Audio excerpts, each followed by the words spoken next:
I will often ask men if they are a leader, and many of them will say no. Men resist the label because when they think of leadership, they think of the person out front, the one with the mic in their hand, calling the shots, and they can say, well, that's not me. Fair enough, but what if that definition was way too narrow?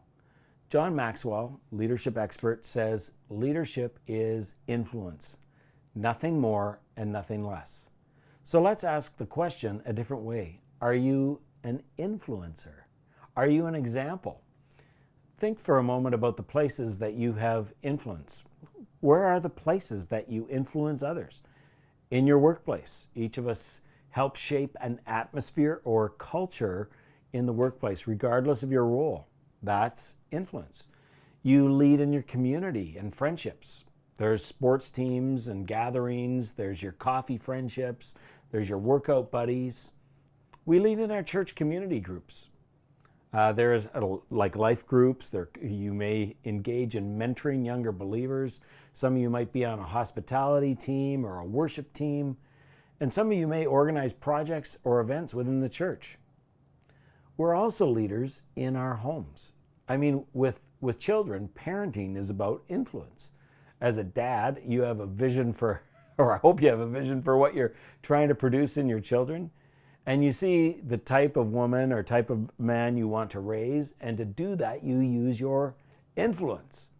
In your marriage, a great marriage is about a journey of discipleship where you spur each other on towards Jesus.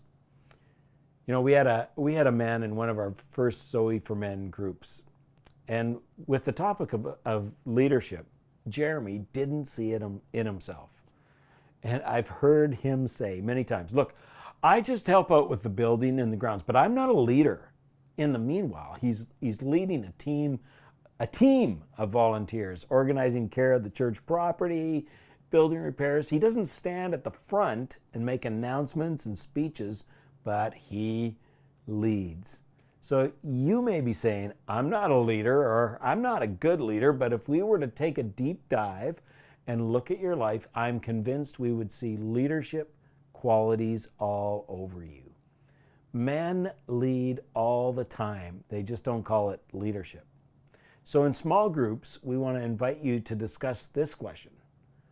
Why do many men run from leadership or not see their activities as leadership?